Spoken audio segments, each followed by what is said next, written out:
bagus karena ngatur kiai kurang berkah ini. Nanti ya lumayan lah masih mau ngaji. Ngaji kok tanggal ini jam ini. Sekarang suatu saat kamu tak panggil, Mas Wahyu datang ke sini jam ini, tidak mesti bisa. Mungkin pas ada acara, oh maaf ke sini pas ngecek, pas apa.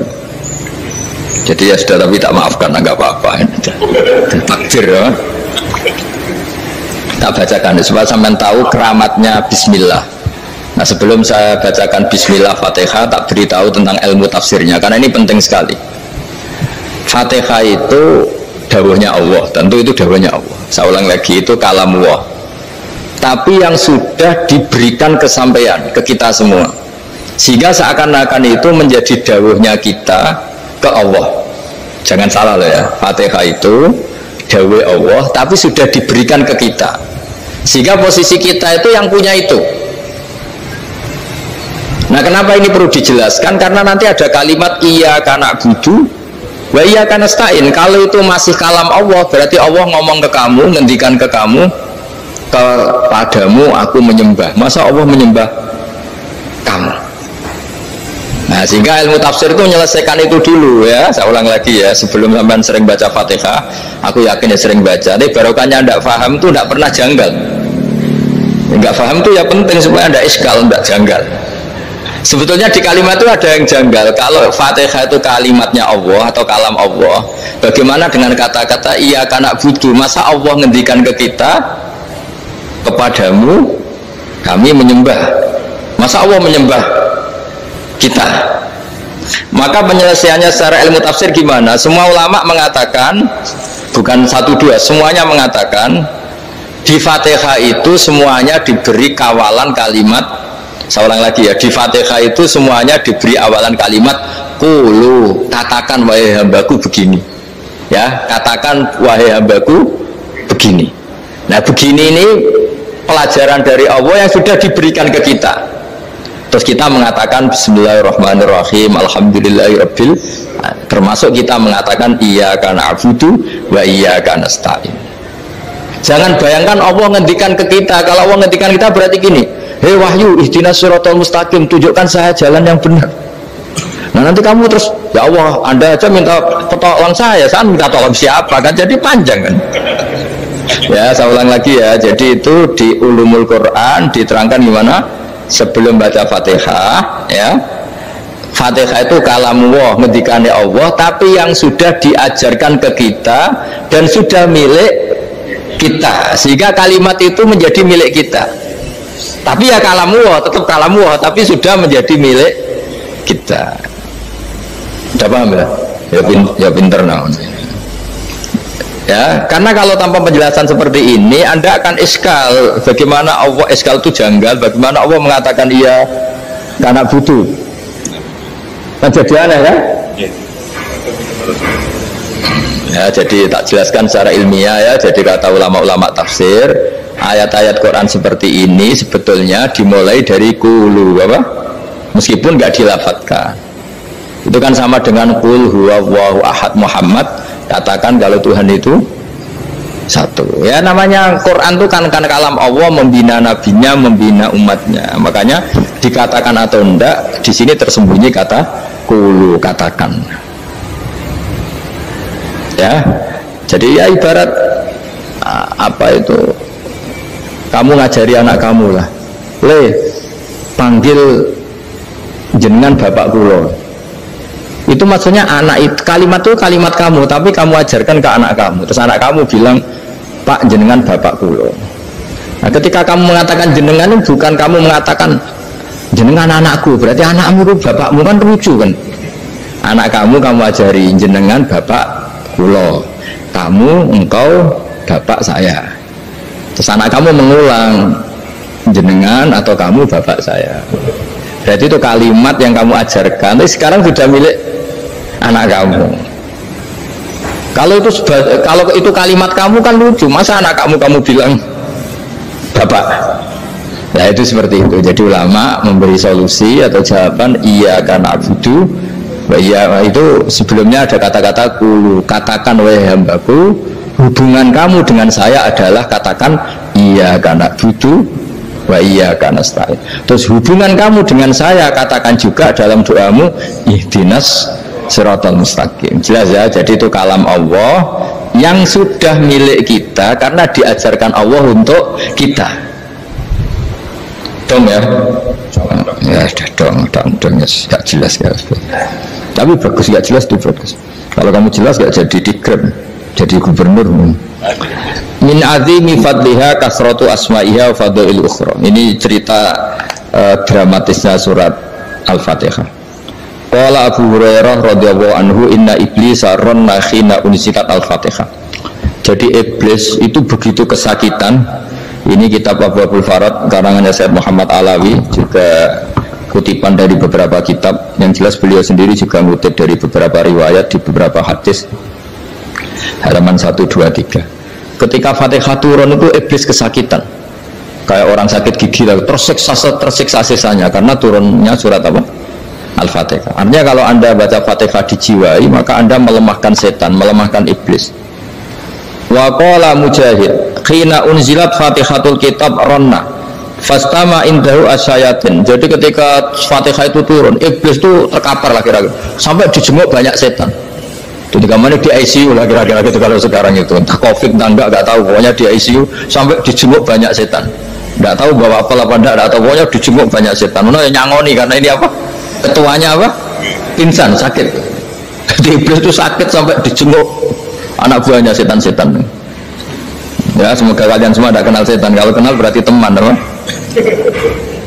Wa qalu misla dzalik wa qala lahum laisa mimma taquluna syai'un walakin unzilat suratun laisa ajruqa ilya illa an harramallahu alaihi nar jahannam. Saya ini bukan sakit fisik, kata iblis. Kamu tidak usah jenguk saya, datangkan dokter terbaik, tidak usah. Saya ini tidak sakit fisik.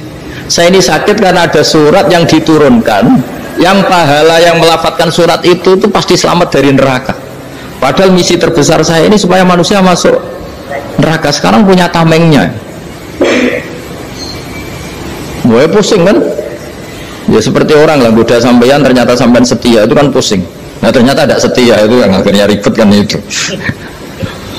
Jadi iblis itu cita-cita terbesarnya kan semua orang itu masuk neraka. Nah sekarang turun satu surat yang gara-gara surat itu siapapun yang baca dijamin selamat dari neraka. Jadi walakin unzilat suratun laisa ajruqa iliha illa an harramallahu alaihi nar jahannam.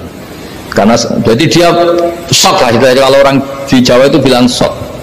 Aduh sial nasib saya ini umat nggak bisa saya goda lagi karena punya tamengnya tadi punya. Qad tolakaidukum wa makrukum. Rekayasa kalian sekarang itu tidak ada gunanya semua. Nah, ini alhamdulillah di Indonesia kelihatan kan banyak yang miskin, banyak yang susah. Tapi selagi mereka masih sholat, keinginan mencari halal itu masih tinggi. Kayak apa kita di tengah kota, jauh dari anak istri, jauh dari tetangga. Biasanya kalau orang jauh dari anak istri, tetangga kan sakar PDW.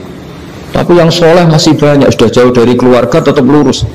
Loh, kalau yang dekat lurus kan wajar, konangan wong akeh kan. Ini sudah jauh masih lurus. Nah ini nggak lepas dari barokahnya surat apa? Surat Fatihah tadi. Jadi karena ada surat yang menjamin pelafalnya atau qailiha terbebas dari api neraka. Wa qalat as-sayatinu lahu is ayyusa'in ta'muruna ya maulana. Faqala lahum idhabu wajtahidu hatta tukhfilu qulubahum hatta la yaqulu hadhihi surah. Lalu kita gimana? Jari para setan itu. Lalu kita gimana? Terus kata iblis, sudah bikin mereka lupa sehingga tidak baca lagi. Selagi masih baca kita pasti keok. Jadi kalau zaman sudah jarang baca Fatihah itu berarti sudah bagian dari kemenangan apa? Iblis. Jadi kalau zaman sudah jarang baca Fatihah itu berarti bagian dari kekalahan Anda, kemenangan iblis. Masih sering baca? Alhamdulillah. Berapa kali? Sama kali sholat. Dan sama lagi? Ya, kalau ngajarin itu juga juga. Kok 5 kali tok itu? Berarti pas sholat fardu tok itu?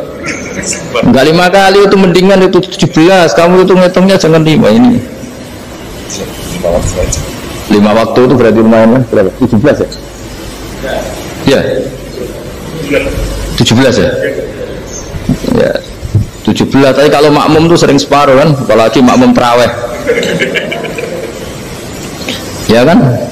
Makmum tarawih itu bacanya Fatihah ada yang sempurna enggak ya? Ya enggak lah. Baru alhamdulillahirabbil alamin lampu ruku ikut ruku ini makmum kan yang tarawih teman. Kalau tarawih jarang sempurna ya.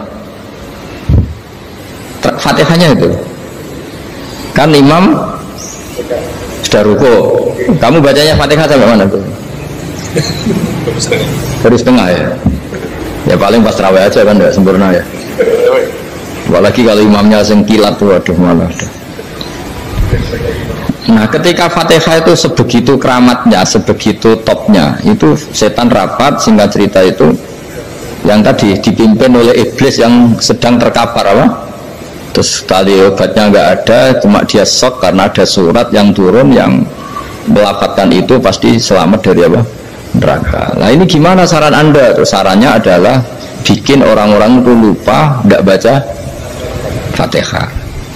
Nah ini rapatnya iblis. Idzabu wajtahidu hatta tufilu qulubahum hatta la yaqulu hadhihi surah kala yuksiru qira'ataha wa la yakunu lahum ajrun wa thawabun bal yakunu lahum adzabun wa iqabun.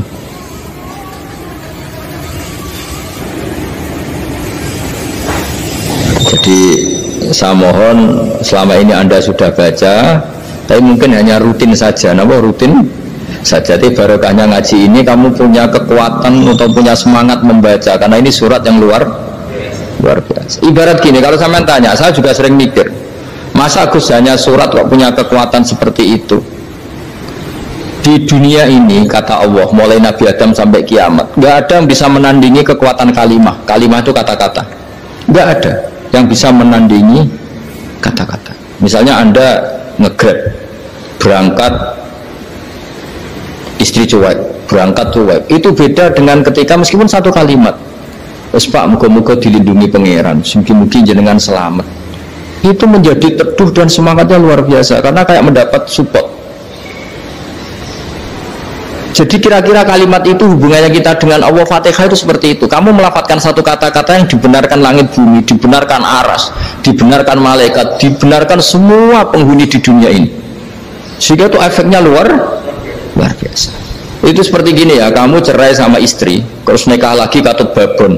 10 tahun anak kamu dididik, ibunya benci kamu, dan memang Anda layak dibenci. Dididik. Dan sampai nggak pernah manggil kamu Pak. Suatu saat kamu tentu rindu kan ingin dipanggil bapak oleh anak kamu. Suatu saat anak ini manggil kamu Pak E, itu senengnya bukan main, hanya sebuah kata-kata. Makanya kadang-kadang orang itu tanya sama kiai, ijazah lafaz ini gunanya apa sih? Itu ijazah itu untaian kata-kata, yang kata-kata ini dibenarkan langit dan bumi dan aras dan para malaikat, sehingga efeknya itu luar. Nah ibarat seperti itulah, kamu melafadzkan Fatihah itu melafadzkan kata-kata yang dibenarkan Allah dan Rasul dan semua malaikat, semua penghuni langit, maka ini efeknya pasti luar. Nah di sini lah orang-orang dulu itu tahu keramatnya itu, sehingga ketika melawan Belanda, melawan Jepang dulu itu kalimat-kalimat itu menjadi mantra yang luar biasa. Doa yang luar biasa. Tapi di era modern karena orang sudah tidak ngerti itu, dianggap itu mantra, jimat, khurafat, bid'ah, waduh ribet meneh malah. Sebetulnya tidak seperti itu. Memang kata-kata ini kekuatannya luar biasa. Sama kesakitan hati kamu juga karena itu. Snojek wangilan ya. Pak di bojo kok kowe gagetok kere. Wah, itu seling terus mesti.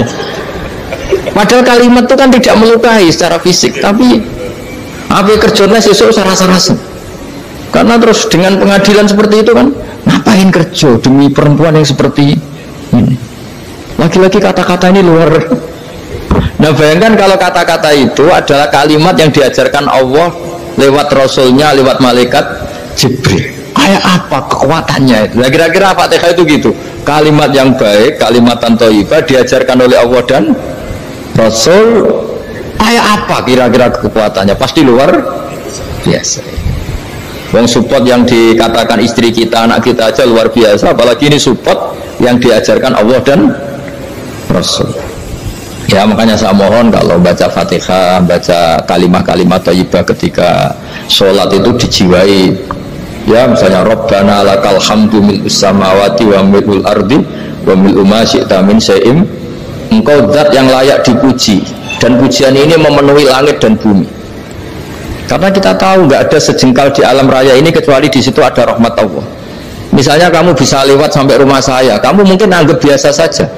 Coba kalau ngalami likuifaksi, tahu-tahu bumi ini ambles, bisa ngelewati yang likuifaksi itu luar.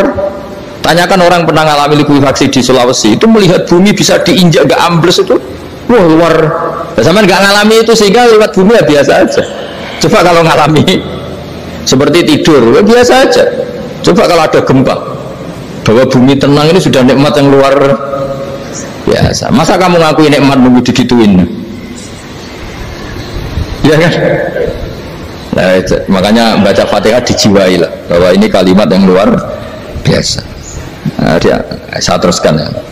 Warwa Muslimun fi sahihihi an Ibnu Abbas radhiyallahu anhuma annahu qala bainama Jibril alaihi salam qaidun dan Nabi itsami anaqidan min fawqih farofa ar-ra'sa fa qala hadza babun nasama futihal yawma lam yuftaqatu ilal yawm fanazala minhu malakun fa qala hadza malakun nazala ilal ardi wa lam yanzil qattu ilal yawma fasallim wa qala abshir binuraini qad uti tahuma lam yu'tahuma nabiyyun qablak fatihatul kitab wa khawatimu suratil baqarah. Jadi suatu saat Jibril ini jagongan kira-kira gitu sama Rasulullah, tahu-tahu langit itu gemuruh. Karena langit gemuruh, kata Jibril, terus semuanya ngangkat kepala ke langit. Ini pintu langit baru ini dibuka, yang sebelumnya tidak pernah dibuka seperti ini. Turunlah malaikat, yang malaikat ini pun malaikat spesial, yang nggak malaikat murahan lah kira-kira gitu, yang nggak pernah turun ke bumi kecuali juga saat itu, dengan penyambutan yang luar biasa, dengan semuanya tidak pernah terjadi, hanya karena bahas surat Fatihah. Jadi ini surat yang luar biasa, pengawalannya lewat malaikat yang spesial, nggak pernah turun di dunia kecuali saat itu, penyambutannya juga nggak pernah seperti itu, baru seperti itu. Jadi semuanya itu spesial. Nah, kenapa ini spesial? Karena di situ ada isi puja-puji kepada Allah Subhanahu wa Ta'ala. Ada ikrar kita, alhamdulillah rabbil alamin ar-rahmanir rahim.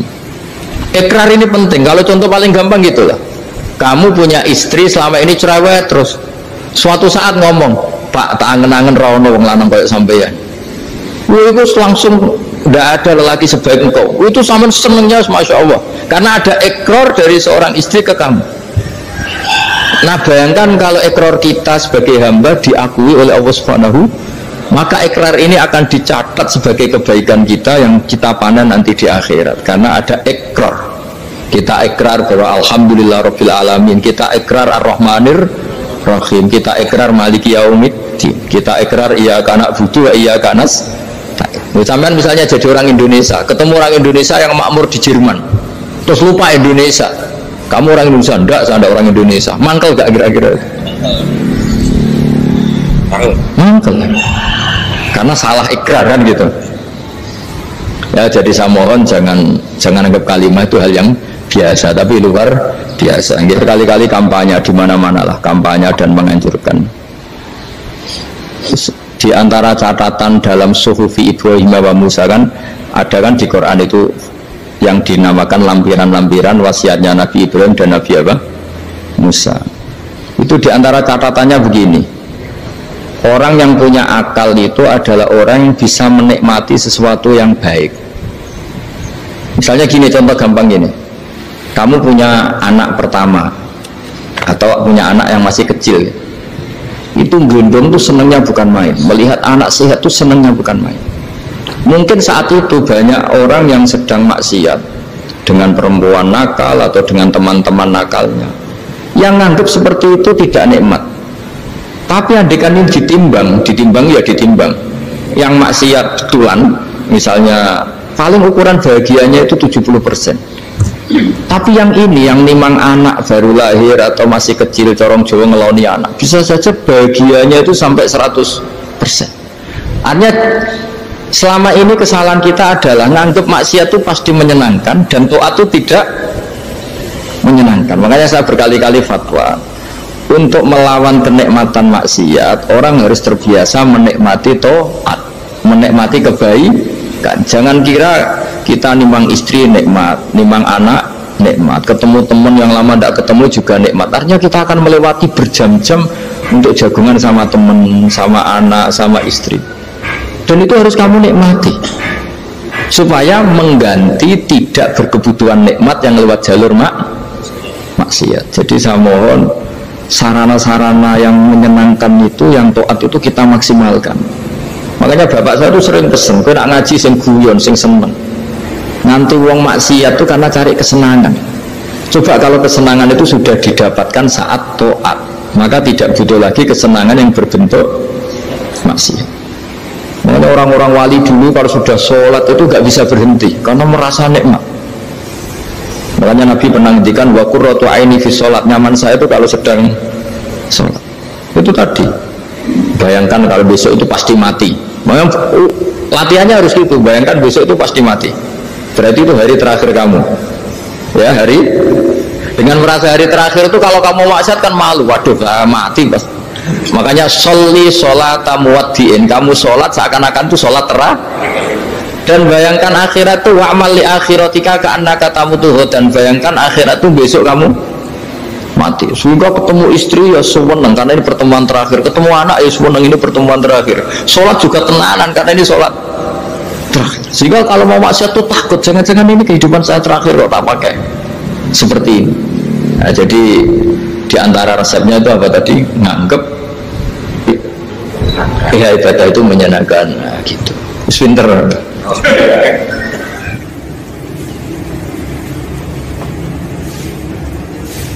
Oke, satu pertanyaan lagi, Gus.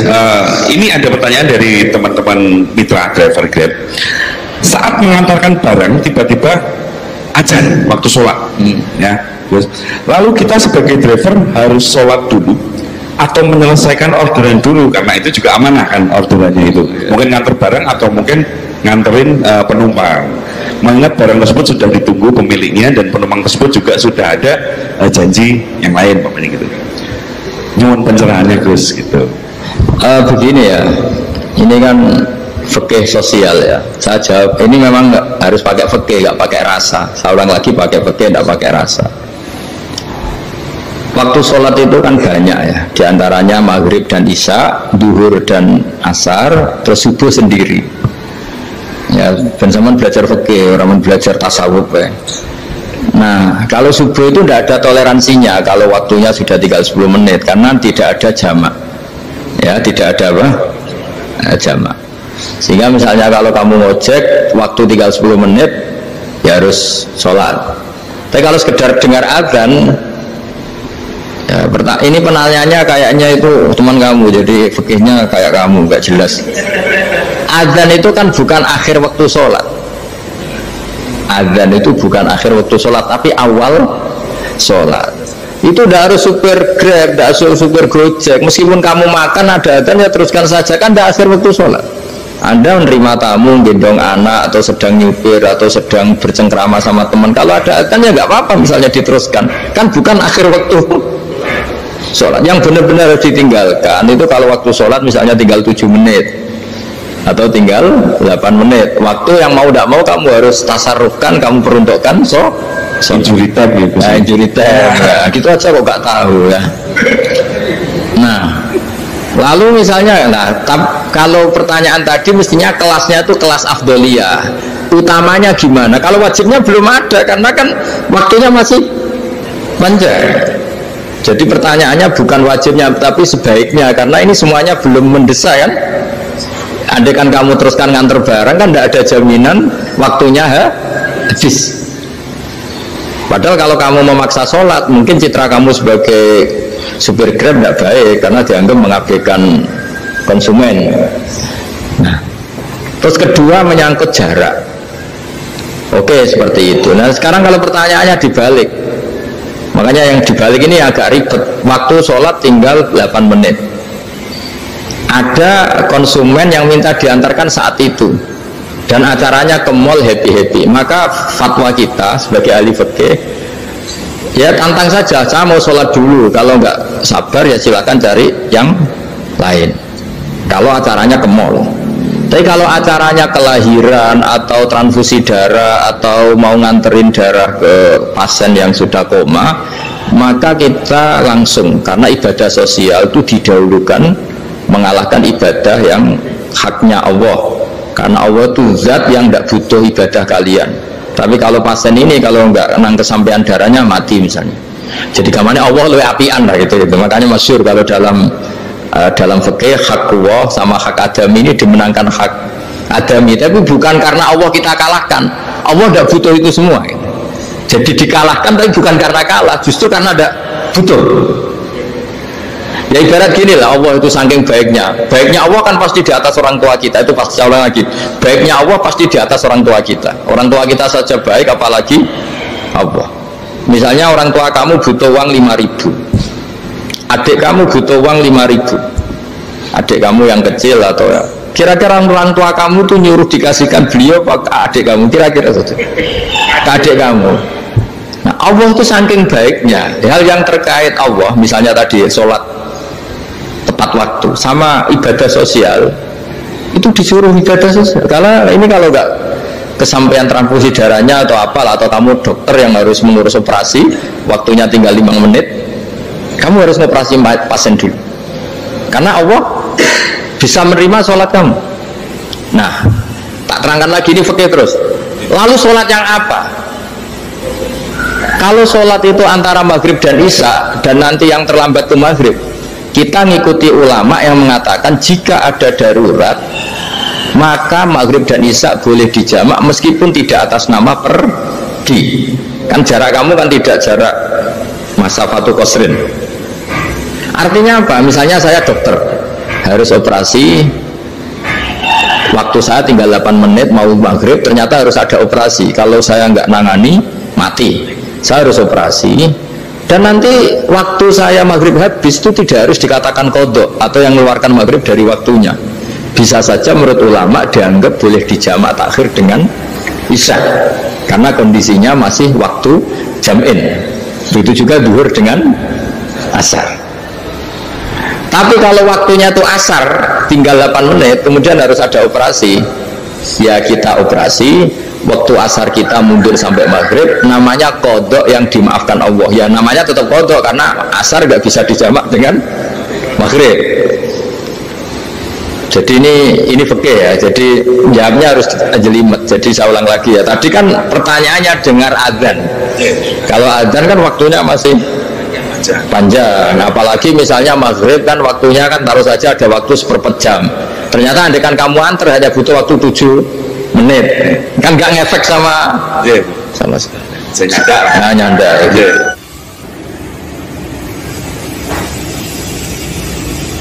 Kalau ada driver dapat orderan food nganterin makanan, tapi makanannya non halal, itu pakai pripun. Nah, makanya itu tadi. Kamu tahu betul kalau itu non halal loh? Kalau itu sudah tahu pasti non halal. Ya, daging Tyrannosaurus, nonton mungkin. Ya, makanya tadi itu memang PR kita di semua profesi. Saya ulang lagi, itu PR kita di semua profesi. Jadi ya itu makanya pentingnya istighfar tuh di situ tuh sudah kita sebagai ulama menghalalkan tidak mungkin, mengharamkan kamu juga demo. Ini pekerjaan bus gitu.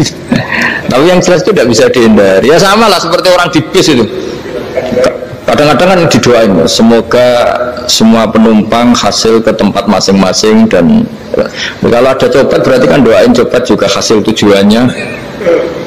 Jadi di semua profesi itu resikonya. Makanya tadi saya bicara tentang fikih. Kaidah umumnya menolong maksiat itu bagian dari maksiat, menolong taat itu bagian dari taat. Mau tidak mau harus ada hukumnya. Setidaknya barokahnya tahu hukum. Kalau kita salah belum istighfar gitu. Sudah salah nggak merasa salah itu. Jadi barokahnya tahu hukum itu paling enggak kan kita ya istighfar lah. Kan ya tadi seperti paket misalnya, kan ada saja orang paket yang jelas-jelas barangnya itu haram, tapi atas nama profesionalitas kan mungkin tetap dikirimkan. Tapi barokahnya ngerti hukum dia istighfar. Nah, tapi karena kalau kita menyarankan sudah ada usah pekerjaan yang lain banyak nanti kan rai-rai potongan tawakal tinggal dani ngono kan ya repot deh. Nah kalau kita kiai guys gak apa-apa terus pengeran suge menurut sama harusnya terus nuntut Gus saya karena fatwa jenengan saya sekarang miskin ini gimana pertanggung jawabannya ya ribet kan. Tapi saya ulang lagi itu seninya ngelola kehidupan semuanya seperti itu. Jadi makanya kita nggak pernah berhenti berdoa Rabbana zolamna anfusana, karena dalam sisi semua hidup kita pasti ada unsur nggak benernya gitu. Ya saya ulang lagi, pokoknya kaidah umumnya itu menolong taat itu ya ikut bagian dari taat, menolong maksiat ya bagian dari maksiat. Tapi ya tadi ya kita harus istighfar kan. Cuma tadi yang jelas-jelas maksiat dan kita tidak tajassus. Saya ulang lagi, tidak tajassus itu neliti wong nanti jelimet. Jadi misalnya ada perempuan mau ngojek ke sini ya dan terus saja jangan tanya detail.